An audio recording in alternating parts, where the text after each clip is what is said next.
ಒಂಜಿ 4 ವರ್ಷದ ಆವಣ ದಾದಾಲ್ ತಂದುಲ್ಲಾರಿ ಇರೇಗ ಯಾಪಗು ತಿನಿಯರೆ ಒಂಜಿ 4-5 ವರ್ಷದ ಆಪುಜ ಇರೇಗ ಒಂಜೇ ವರ್ಷದ ಉಲಾಯ್ ಪಲವರ್ ಸತ್ಯ ತಾವು ಇರ್ನ ಅಪ್ಪೆ ಅಂಟ್ಲೆ ಸತ್ಯ ಉಲನ್ನ ಇದ್ದ ತುಲೆ ഞാൻ പണ്ടിന സത്യനാ ಒಂಜೆ ಗೆಲ್ಲುಡುದಲ್ಲ ಐವ ಉಂಡು ಮಾರೆ ಅಪ್ಪಂಡ ಮೂಜಿ ಗೆಲ್ಲುಡು ಒಂದು ವರ್ಷೋಡು 16 ತಿಂಗಳು ಆವೊಂದೇ ಪುಳು ಒಂದು ಬುಳೆ ದಿನ ಒಂದು ಸಾಧಾರಣ ಲತ್ ಒಂದು 5 ಪಕ್ಕದ ಬಜಿ ಲತ್ ಏರೆಗ್ ಶುಗರ್ ಉಂಡು ಬಜ್ಜಿ ತಿಂದೆರ್ನಲ್ಲ ಹಾಕ್ಲ ಶುಗರ್ ಕಂಪ್ಲೀಟ್ ಬೋದು ಇರೇಗ ಯಾನ್ ಅರ್ನಾಡೆಗೆ ತಿಕ್ಕವೆ ಜಾಕ್ ಅನಿಲ್ ಬಾರಿ ಇಂಟ್ರೆಸ್ಟಿಂಗ್ ಉಂಡು ಮಾರೆ ಬಲಿ ಜಾಕ್ ಅನಿಲ್ ನಮಸ್ಕಾರ ಸರ್.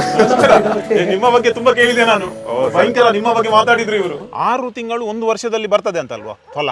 1.5 ವರ್ಷ ಒಳಗೆ ಹಣ್ಣು ತಿನ್ಬೋದು. ನಿಮ್ಮದು ಎಲ್ಲಿಯ ನಾನು ಪೇಪರ್ ಅಲ್ಲಿ ಫೋಟೋ ನೋಡಿದ್ದೇನೆ ಮಾರ್ರೆ ನಾನು. ಫೋಟೋ ಇವರು ಯೂನಿವರ್ಸಿಟಿ ಅವರಿಗೆ ಕಲಿಸ್ಲಿಕ್ಕೆ ಹೋಗಿದ್ದಾರೆ. ನಿಮ್ಮ ಸಂತೋಷಕ್ಕೆ ಬಾಲ್ಕನಿಯಲ್ಲಿ ದೊಡ್ಡ ಚಟ್ಟಿಯಲ್ಲಿ ಬೆಳೆಸಬಹುದು. ಹಣ್ಣಿನ ಗಿಡಗಳು ನಮ್ಮ ವೆದರಿಗೆ ಆಗುವಂತ ಎಲ್ಲಾ ಹಣ್ಣಿನ ಗಿಡಗಳು ಇದೆ. ಆದ್ರೆ ನಮಗೆ ಫೋನ್ ಮಾಡುವಾಗ ನಾವು ಕೇಳ್ತೇವೆ, ಮಡಿಕೇರಿ ಆದ್ರೆ ಮಡಿಕೇರಿಗೆ ತಕ್ಕದು, ನಮ್ಮ ಕರಾವಳಿ ಪ್ರದೇಶಕ್ಕೆ ಆದ್ರೆ ಇಲ್ಲಿ ಆಗುವಂತ ಹಣ್ಣಿನ ಗಿಡಗಳನ್ನ ನಾವು ಅವರಿಗೆ ನಮ್ಮ ಸ್ವಂತ ಗಾಡಿಯಲ್ಲಿ ಅವರ ಮನೆಗೆ ಮುಟ್ಟಿಸ್ತೇವೆ. ಏರಾಂಡ ಗಮ್ಲೆಸ್ ತಲಕಾಯ್ದ ಬಗ್ಗೆ ದಾನ ಪಾತಿರಿಂದಾಂಡ ನೆಕ್ಸ್ಟ್ ಟೈಮ್ ನಿಲುಪದಿಲೆ ಜಾಕ್ ಅನಿಲ್ ನಿನ್ನಿಕ್ಕಲ್ ನರ್ಸರಿ ಕಬಕ. ಈಗ ನಾನೇ ಕೊಂಡೋಗ್ಬೇಕಾ ಇಲ್ಲ? ನಾವು ಕಳಿಸಿಕೊಡ್ತೇವೆ. ಹೌದಾ? ಎಲ್ಲಿ ಎಲ್ಲ ಕಳಿಸ್ತೀರಿ ನೀವು? ಇಡೀ ಕರ್ನಾಟಕದ ಮೂಲೆ ಕಳಿಸಿಕೊಡ್ತೇವೆ. ಅದು 1 ಗಿಡ ಆದ್ರೂ 2 ಗಿಡ ಆದ್ರೂ ನಿಮಗೆ ಬೆಳಗಾಮಲ್ಲ, ಮೈಸೂರಲ್ಲಿ, ಬೆಂಗಳೂರಲ್ಲಿ ಎಲ್ಲಿ ಕಳಿಸಿ ಕೊಡ್ತೇವೆ. Okay, thank you sir, thank you.